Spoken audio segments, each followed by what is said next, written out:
آج ہم کسی کو بتائیں کہ بخاری اور مسلم میں نماز کا طریقہ یہ لکھا ہے کہ نبی علیہ السلام رکوع میں جاتے وقت رکوع سے اٹھتے وقت رفع الیدین کرتے تھے، اور تم بھی اسی طریقے کے اوپر نماز پڑھو، اور وہ کہ جی میرے بابا جی یہ کہتے ہیں، میرے عالم صاحب یہ کہتے ہیں، میرے ابا جی تینج پڑھ دینے، تو اس کے اعمال بچ جائیں گے؟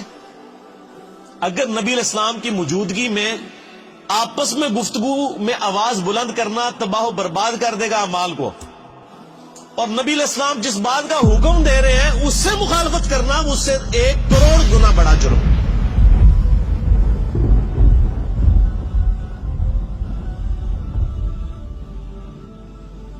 ایک چیز آپ نے حکم فرما دی، اس سے مخالفت کرنا دین میں یعنی جتنی بھی چیزیں وہ اس سے بڑا جرم ہے۔ اس کے اندر امپلائیڈ ہے یہ چیز، یہ نہ سمجھے کہ یہ حضرت ابوبکر عمر کے لیے اور آج جناب ہماری تو خیر ہے جو مرضی کرتے رہے، ہم نے کون سا حضور کے پاس جا کے بیٹھنا ہے کہ ہماری آواز بلند ہوگی۔ اسی آیت کے تحت تمام محدثین اور مفسرین لکھتے آئے کہ نبی علیہ السلام کی وفات کے بعد بھی قبر رسول کے اوپر آواز بلند کرنا اسی طریقے سے گستاخی ہے جس طرح کہ اس زمانے میں نبی علیہ السلام کی موجودگی میں، حتیٰ کہ صحیح بخاری میں موجود ہے حضرت عمر ایک دفعہ رضی اللہ تعالیٰ عنہ مسجد نبوی میں، یعنی آپ نے 2 بندوں کی گفتگو اونچی آواز سے سنی، آپ نے بلایا کدھر کے رہنے والے، وہ کہنے لگے ہم طائف سے ہیں۔ ان کا اگر تم مدینے کے ہوتے نا تو تمہاری کٹ لگاتا میں ادھر کہ تم رسول اللہ کی مسجد میں اپنی آواز کو بلند کر رہے ہو۔ یعنی اتنا احترام کروایا جاتا تھا، کیونکہ نبی علیہ السلام کی قبر مبارک بھی بالکل مسجد کے ساتھ ایڈجسٹڈ حجرہ عائشہ سلام اللہ علیہا۔ اسی لیے تمام مفسرین ایون ابن کثیر کو اٹھا کے دیکھیں، اسی آیت کے تحت انہوں نے لکھا ہے کہ یہ نہ سمجھے کوئی کہ نبی علیہ السلام جب تک دنیا میں موجود ہے، نہیں، آج بھی قبر رسول پہ کوئی شخص اپنی آواز بلند نہیں کر سکتا۔ اور آپ کو حیران کن بات بتاؤں، یہ سورۃ الحجرات کی آیات روضہ شریف کے اوپر آج بھی لکھی ہوئی ہے سر، یہی 2 آیات، آیت نمبر 2 اور 3 یہ لکھی ہوئی ہے روضہ شریف کے اوپر، ایگزیکٹ جالیوں کے اوپر۔ جب حضرت ابوبکر عمر نے نبی علیہ السلام کے بارے میں اتنی احتیاط شروع کر دی نا تو پھر اگلی آیات بھی نازل ہو گئی، ان الذین یغضون اصواتهم عند رسول اللہ، بے شک وہ لوگ جو اپنی آوازوں کو دھیما رکھتے ہیں رسول اللہ کی بارگاہ میں، اولئک الذین امتحن اللہ قلوبهم للتقوی، یہی وہ لوگ ہیں جن کے دلوں کو اللہ نے پرہیزگاری کے لیے چن لیا ہے۔ یعنی پرہیزگاری کا کرائیٹیریا ہے تعظیم رسول صلی اللہ علیہ وآلہ وسلم، جو جتنا آپ صلی اللہ علیہ وآلہ وسلم کی عزت اور توقیر کرنے والا ہے وہ اتنا ہی متقی اور پرہیزگار ہے۔ اگر حضرت ابوبکر اور عمر رضی اللہ تعالی عنہما کی تقوی کا ٹیسٹ رسول اللہ کا ادب ہے تو سر پھر ہم لوگ پھر کس کھاتے میں آتے ہیں؟ اور یہ جو کچھ آج ہو رہا ہے کہ ہم لوگوں کو کتاب و سنت سے تعلیمات بتاتے ہیں اور لوگ اپنے بابوں کے شعر پڑھنا شروع کر دیتے ہیں، بابوں کی کتابیں لے کے آ جاتے ہیں، یہ کیا گستاخانہ رسول نہیں ہے؟ یہ بھی اسی لیول کے بلکہ اس سے بڑے گستاخانہ رسول ہوں گے کہ اگر یہ نبی علیہ السلام کی موجودگی میں آواز بلند کرتے، وہ چھوٹا جرم ہے اس مقابلے میں کہ آپ کوئی حکم دیں اور آپ کہیں جی میں نے تو اس پہ نہیں چلنا، میں نے تو اس چیز پہ چلنا، بہت بڑا لمحہ فکر۔ اسی کے تحت بخاری میں ایک اور حدیث ہے، ایک صحابی کی نیچرلی آواز اونچی تھی، جب یہ آیات نازل ہوئی نا انہوں نے مسجد میں آنے چھوڑ دیا، سر گھر بیٹھ گئے۔ نبی علیہ السلام نے پوچھا 3-4 دن ہوئے وہ بندہ نظر نہیں آ رہا، پتہ کرو بیمار ہے کیا ہے؟ پتہ کرنے گئے تو انہوں نے کہا جی میرے قرآن میں تو آیات نازل ہو گئی کہ جس کی آواز بھی بلند ہوئی تو مارا گیا، تو میری تو آواز ویسے ہی اونچی ہے، تو میں تو پھر وہاں پہ گیا تو میرا تو بیڑا غرق ہو جائے گا۔ اور وہ یہ سمجھ رہے کہ میرے بارے میں نازل ہوئی ہے، انہوں نے خود ہی ایزیوم کر لیا۔ نبی علیہ السلام نے پھر پیغام بھجوایا کہ وہ مومن ہے، اس کی آواز نیچرل اونچی ہے، اس کو تیرے بارے میں مسئلہ کوئی نہیں ہے۔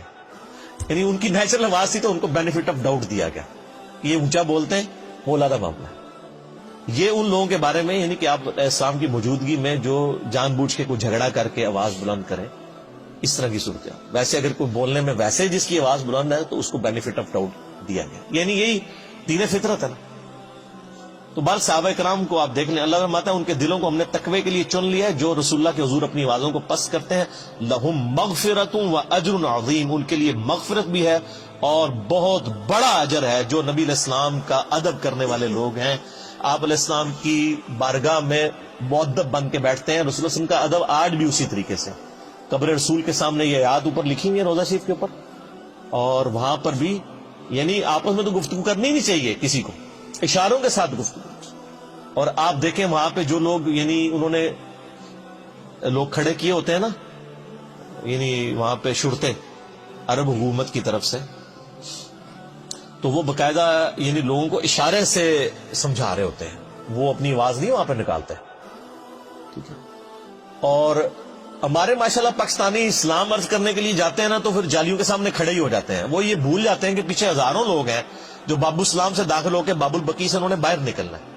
یعنی ایک طرف سے لوگ داخل ہوتے ہیں اور پھر روزہ شریف پہ حاضری دے کے دوسرے دروازے سے باہر نکلنا ہے. اگر بیچ میں لوگ کھڑے ہو جائیں تو پچھلے والوں نے حاضری کیسے دینی ہے؟ تو چند لمحات کے لیے آپ کھڑے ہوں، صلاۃ والسلام عرض کریں. وہ 4 کتابوں میں صحیح سند کے ساتھ آیا ہے،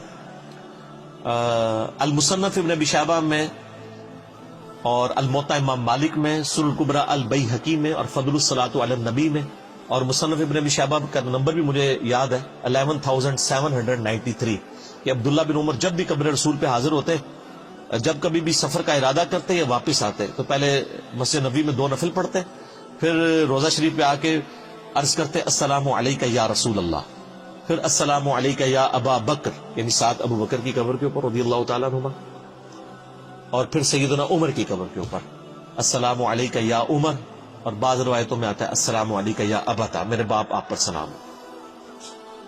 اور ابو داؤد میں حدیث ہے کہ میری قبر پہ میلہ نہ لگا لینا، دنیا کے کسی بھی حصے میں درود پڑھو گے اللہ تعالیٰ تمہارا درود میرے تک پہنچا دے گا.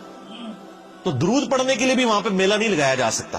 وہ لوگ پورا جناب وہ صلاۃ والسلام شروع ہوتے ہیں، پھر وہ آدھا گھنٹہ کھڑے رہتے ہیں، پھر سیلفیاں بنا رہے ہوتے ہیں، پھر ویڈیو ریکارڈ کر رہے ہوتے ہیں اور سمجھ رہے ہوتے ہیں کہ نیکی کا کام کر رہے ہیں. نبی علیہ السلام فرمایا کہ درود و سلام کے لیے بھی میری قبر پہ میلہ نہیں لگانا. یعنی سب سے بہترین کام روزہ شریف میں کیا ہو سکتا ہے؟ صلاۃ والسلام عرض کرنا. درود شریف صحیح مسلم میں حدیث ہے، جو ایک دفعہ درود شریف پڑھے اللہ تعالیٰ اس پہ 10 رحمتیں نازل فرمائے گا. سنن نسائی میں موجود ہے 10 رحمتیں بھی نازل فرمائے گا، 10 گناہ بھی معاف کر دے گا، 10 درجات بھی بلند کر دے گا. لیکن فرمایا میری قبر پہ میلہ نہیں لگانا درود کے لیے بھی. سلام عرض کریں، دوسرے باہر نکل جائیں، باہر بیٹھ کے درود شریف پڑھیں، دنیا کے کسی حصے میں پڑھیں گے سلام پہنچ جائے گا. سنن نسائی میں حدیث ہے کہ کچھ فرشتے ہیں جو زمین میں سیاحت کرتے ہیں اور میرے امتیوں کا سلام میرے تک پہنچاتے رہتے ہیں. بخاری مسلم میں حدیث ہے جو آپ نماز میں پڑھتے ہیں السلام علیکم ایھا النبی ورحمۃ اللہ وبرکاتہ، السلام علینا وعلی عباد اللہ الصالحین، تو اللہ تعالیٰ زمین و اسمان میں ہر بندے تک جس جس پہ آپ سلام پڑھ رہے ہیں سلام پہنچ جائے گا. السلام علینا وعلی عباد اللہ الصالحین، عباد اللہ الصالحین میں تمام انبیاء، تمام فرشتے، تمام صحابہ اور صحیح العقیدہ جو اولیاء اللہ گزرے ہیں وہ سارے کے سارے شامل ہیں. اللہ تعالیٰ سلام پہنچا. بہرحال یہ ایک ڈیٹیل طرف ٹاپک ہے. میرا درود شریف پہ مسئلہ نمبر 56 آپ ڈیٹیل کے ساتھ 2 گھنٹے کا دیکھ لیں، اس میں میں نے کئی ایک احکامات اور بھی بتائے.